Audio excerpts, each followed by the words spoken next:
Welcome to the Her Story Circle podcast, the podcast that brings you the extraordinary tales of everyday women who are changing the world. I'm your host, Gertrude Mache, and I'd like to acknowledge traditional custodians of the land on which we meet today. I also like to pay my respects to elders, past, present, and emerging. Every week, we dive into the lives, challenges, and triumphs of women from all four corners of the globe. We're here to inspire, enlighten, and connect, sharing stories that uplift and empower. So grab a cup of coffee, settle in, and join us as we explore the incredible journeys of women shaping our future. This is Her Story, where every woman's voice matters. Hello, everybody, and welcome back to the Her Story TV and the Her Story Podcast. This is Gertrude Mache here in beautiful Melbourne, Australia. And today I am graced with the presence of yet another fascinating young woman. Welcome to our tribe. Please tell everybody your full name, where you're based, how old you are, and share your story with us today.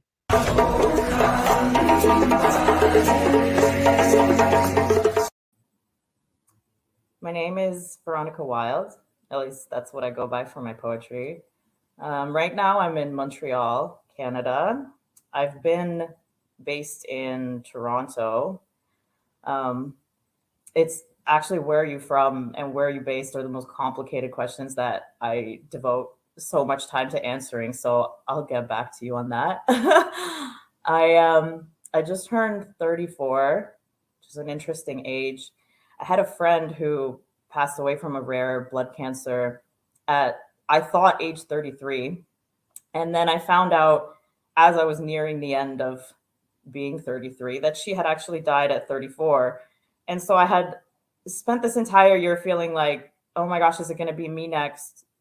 She drank green juice and did yoga every day. And is it going to be me? And so I had to make this choice about whether or not I was going to feel that way about being 34. And I decided I wasn't going to. And I was going to let go of this I'm about to die any moment sort of thing.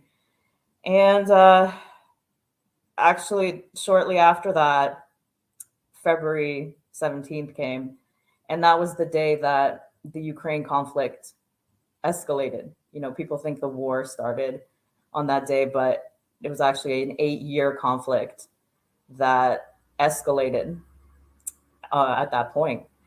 And the idea of, you know, dying young and the way that that had played into my mental health was so toxic for me for so long. And then I made this choice like, okay, I'm going to stop obsessing about it. And then my home country goes to war, and then I become obsessed with death in a different way. So it's funny how life works, right?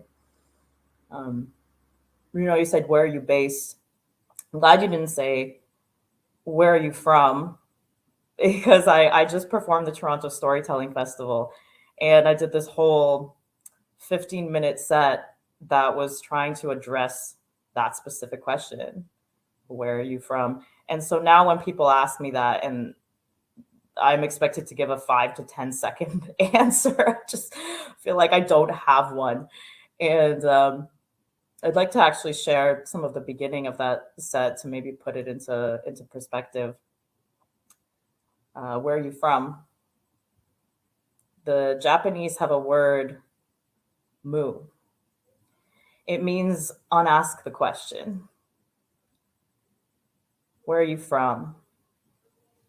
When my ex-country danced onto world news wearing nothing but war, some said, what a whore. What a cheap way to go viral. Which parts of her have you touched, they ask, like teenage boys hungry for parked car confessions.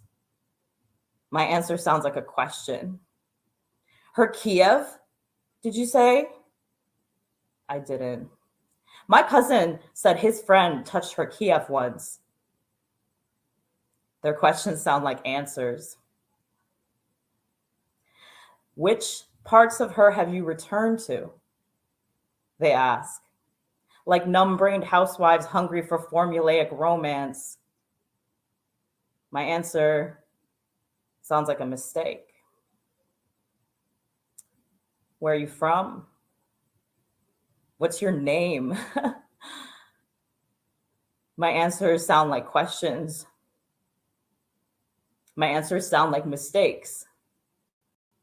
Like I want you to unask the question. I say, Vironika, Ukraine, Donetsk. You know, one day I got tired of saying my name like it hurts. My name is Vironika. I was born in Donetsk, Donbass, Ukraine. That's not the only answer to where I'm from. I'm also Tatar and Nenets, and let me guess, you don't know what those mean, and you never knew that Russia even had indigenous people.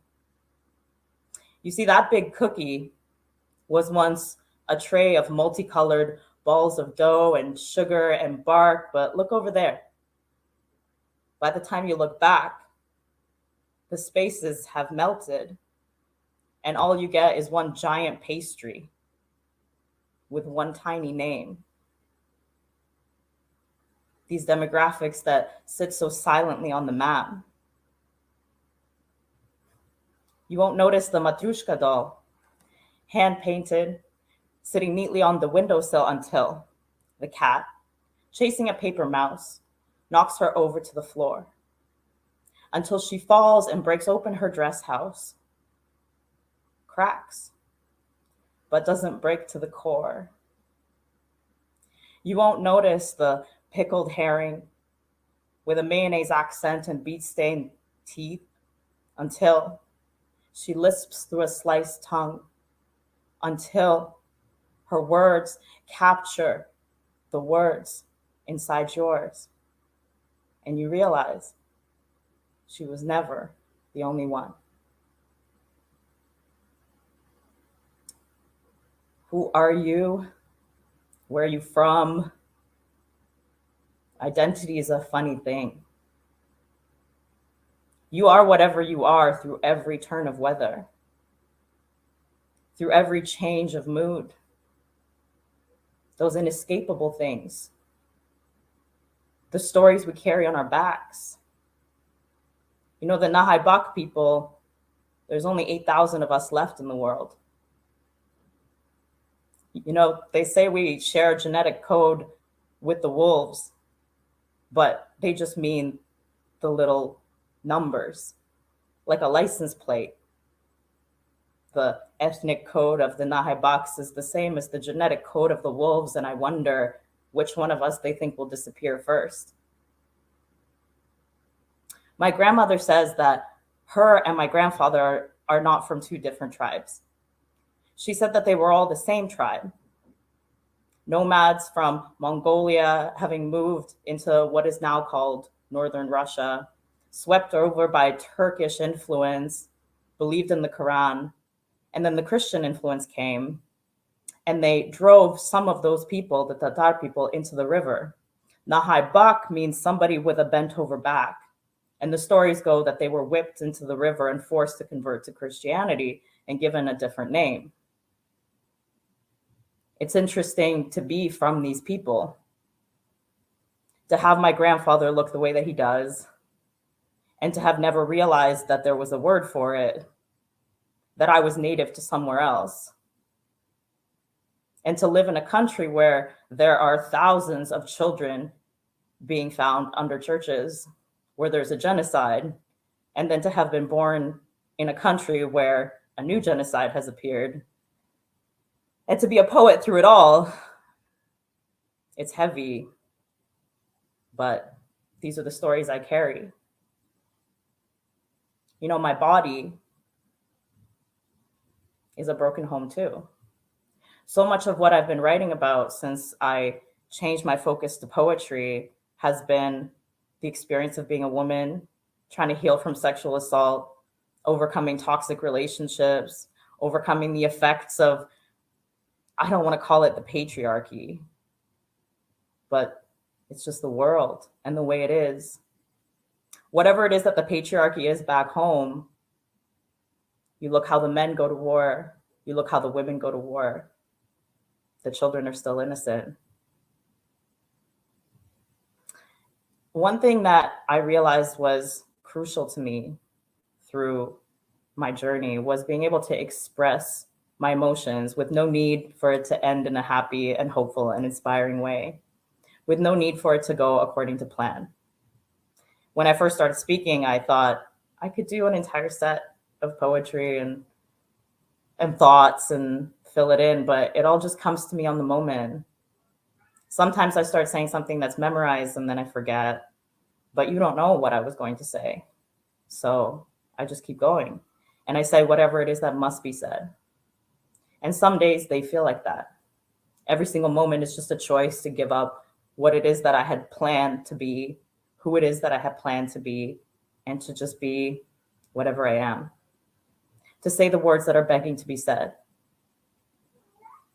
You know, the gurus say that all teachings are merely fingers pointing to the moon.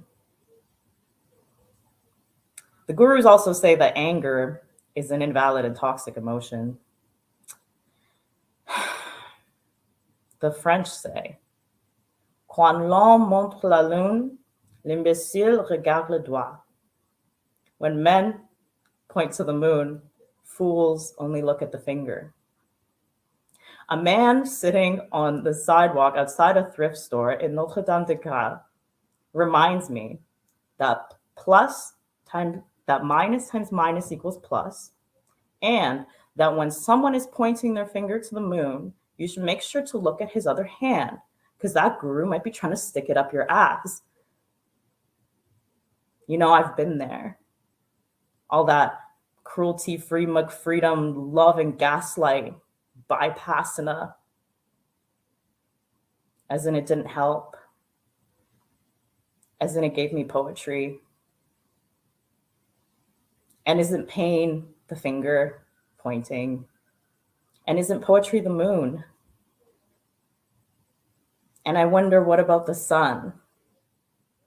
Not to point, not to look at it, but to remember, to close our eyes and remember, feel that warm embrace of the only home that we're all from, the only place that no human being has managed to colonize, displace, destroy, the sun, the only home we all have. What about that?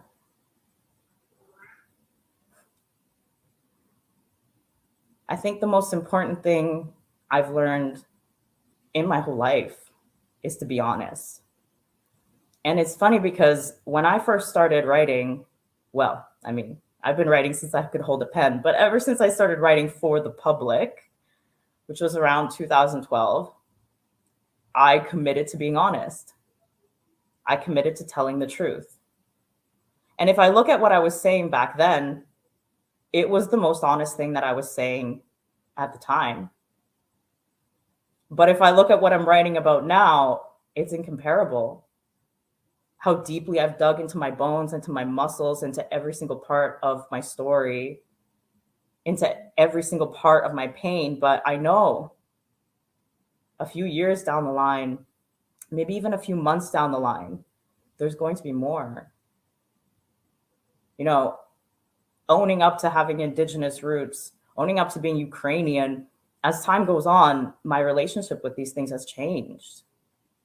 And unfortunately, my relationship with these things has changed because of the way that the media has changed, because suddenly people started caring and I couldn't help but start caring. And then I watched how people's thumbnail colors would change to blue and yellow and how it would make me feel. And how when the hashtag stopped being trending, people would take the thumbnail colors off. And I never changed my thumbnail color because my heart is blue and yellow. I never needed to do that.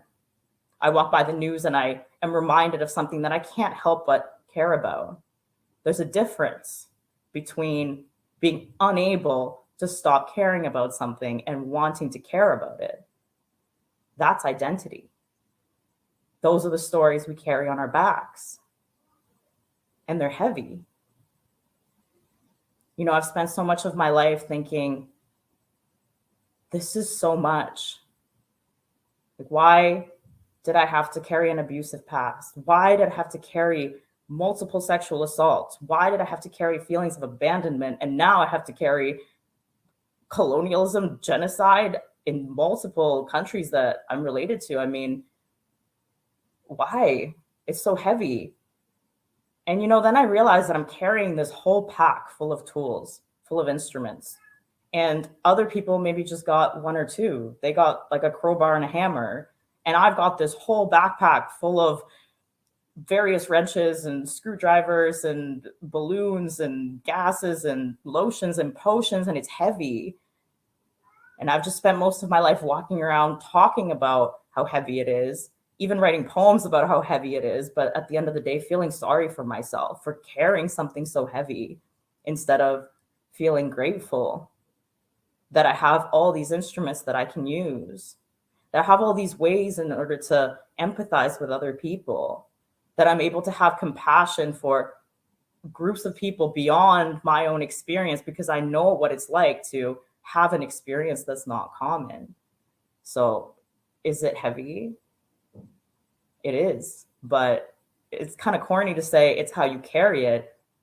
For me, it's more like a way for my back to get stronger, because the choice becomes, are you going to unload the bag, get rid of all of these tools and instruments, or are you going to learn to carry it? And, you know, when I first started writing for the public, I would have told you that I figured out how to carry it, and I haven't.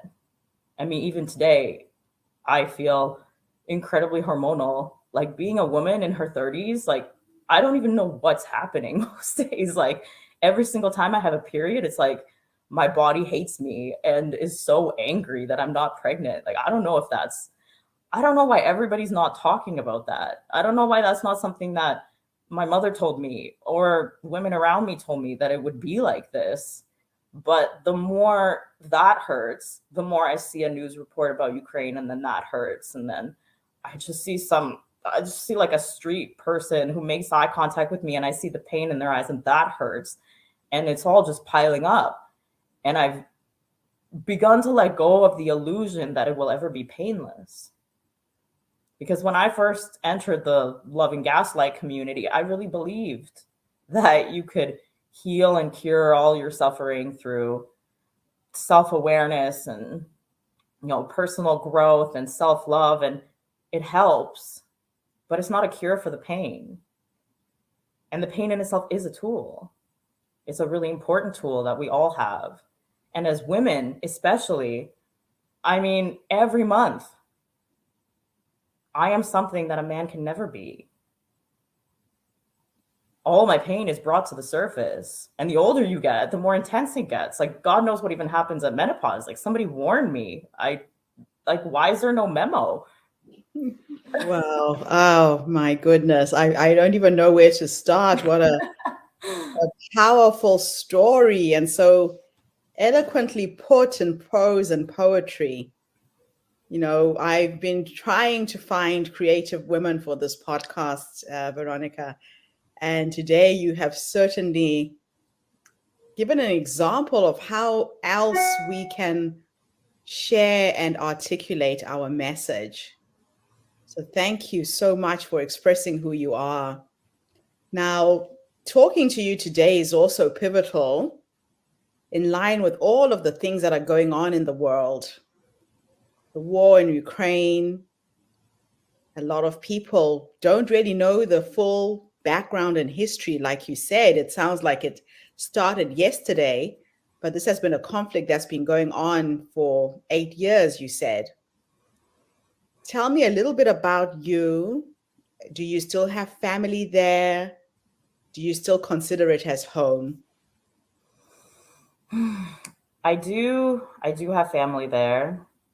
And, you know, the situation is different for everybody there. Like some people are in pretty dangerous situations. Some people are getting ready to come over and leave. Some people are, hiding out. It's interesting how the way that the media portrays it is not what it is. And ever since, there's no more Russian media, now we have Ukrainian media, which it's sending us some of the correct story, but there's also a bias to it, obviously. And then there's countries around trying to tell the correct story. And it's like people drafted into the separatist army, into which, some of my family have gone unwillingly. They just get cut off contact completely. Like they can't access social media and they can't email or call people, and they just get cut off. So it's a really big mess, and it's hard to know what's going on. It's home is such a, oh my gosh, I don't even know how to relate to the word home. I really don't, because it's like, what is my birth country home? Is Donbass home? Because if you even look at the history of it, it's been this dramatic region for a long time. It's like all these Russian speaking people in a Ukrainian country. And why did Russia come in there, to take all the industry? And so it's like this product of colonialism. And I think about, up north, like, is the Tatar people, like, is that where I'm from? But I've never been there. And, being a Canadian immigrant, I can't take pride in this country. I mean, I'm glad it's not at war, but I can't call it home because it's not my home. I mean, it's stolen land. Like I'm constantly living on stolen land. And I take part in a lot of indigenous activism in Canada, and I'm a part of the community for sure, but it's not my native land. There's a big difference. So, I mean, what is home? I think all these places are my home, and none of them are my home. And I think that's what has fueled my art over all these years, that I've been looking for home in all the wrong places, in all these vices and relationships. And even in my poetry, when I try to look for home there, it's so unstable. The idea of home is so unstable to me. And I felt that before the war escalated. And now it's like, wow, it's just, I don't know what home is. I don't, but it's a constant exploration for me about what is the meaning of that word, and will I ever really feel that way about anywhere in some sort of consistent way that doesn't disappear or, slip through my fingers. Well, it looks to me that home for you is the world. Your lifestyle, your nomadic way of being, where you lay your hat, is home. And that's a beautiful thing to watch, because sometimes we get attached to the borders around which we were born. Mm-hmm. And for some of us who have been displaced, that yearning for home makes you not even fully enjoy where you are in the world at any moment in time. Mm-hmm. Now, your life has led you down a very interesting path, a path of self-discovery. If you could go back to the younger you, that young woman who was trying to find who she truly was, especially around your sexual orientation, there are young women who struggle with just being authentically themselves.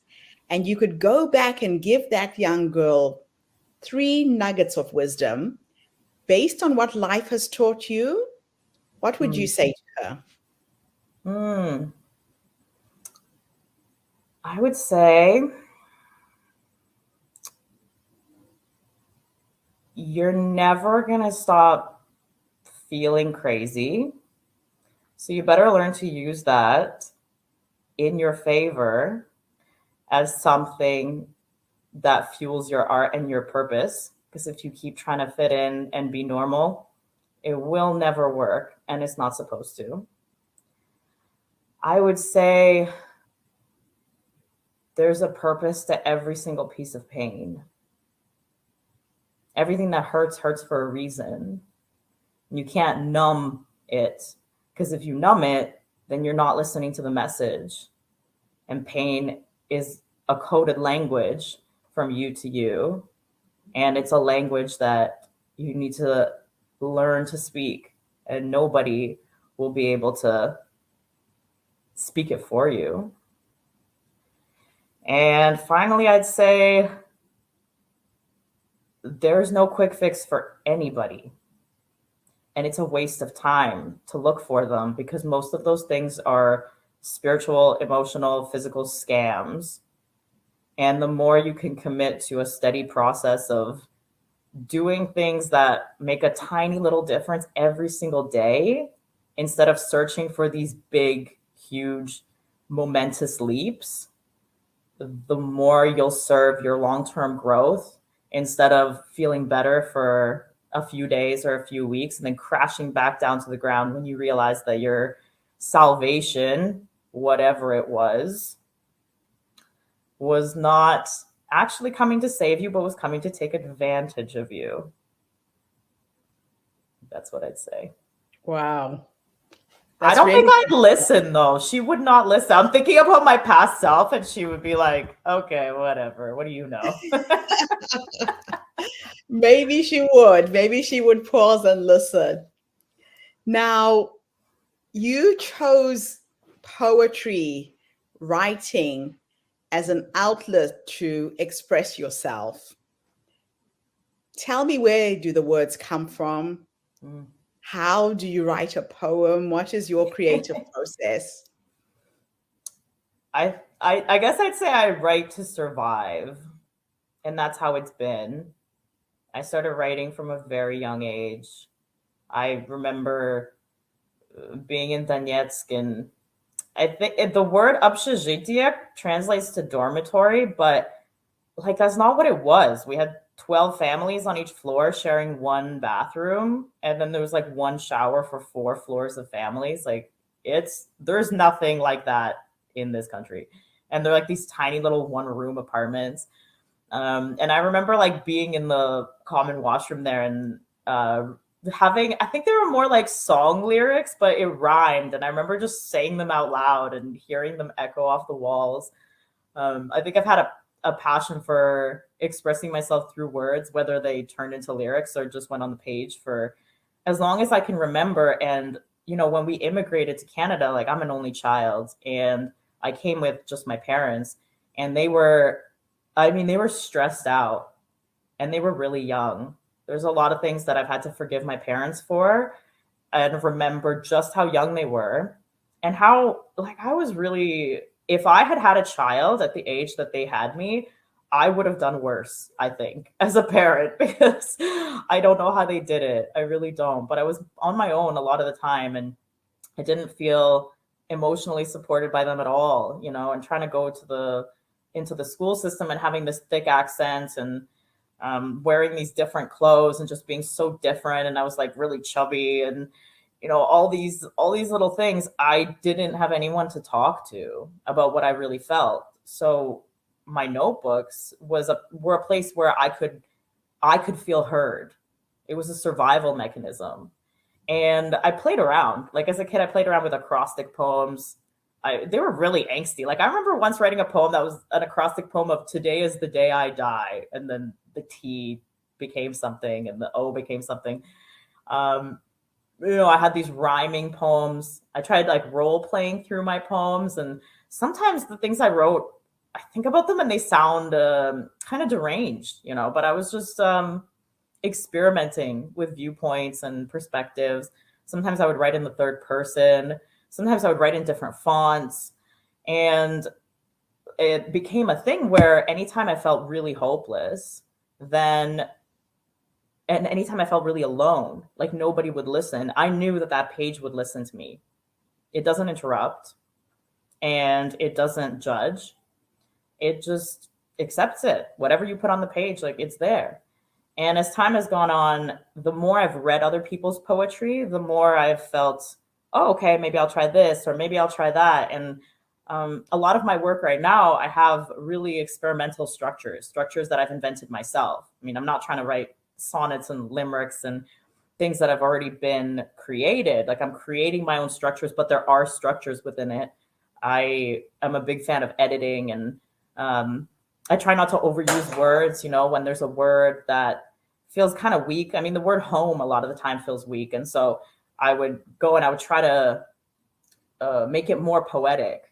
And there's sometimes a process I go through of trying to find ingredients for the poems where I make lists of just poetic things I see throughout the day. Like sometimes something happens and it's just, I mean, it's uncanny. It's like real life makes poems all the time. And I think a poet is somebody who just notices that that's happening and takes note of what life did and then puts it down on the paper with other little things that life did. And then it becomes relatable because the human condition being reflected in the outside world and then reflected back in. If I can make myself feel something with my words, if I can let them lie for a week or two and then come back to them and say, oh, I feel that, then I know other people are going to feel it. And it, to me, is a process of brewing medicine. That's really what I always say, because I run writing courses and workshops too. And I always remind people that poetry is medicine. You're brewing your own medicine that doesn't exist anywhere else. So you have to make sure that it works. It has to hit you. It has to make you feel something. Because if it doesn't, it's just still in editing. So I believe in editing. That's for sure.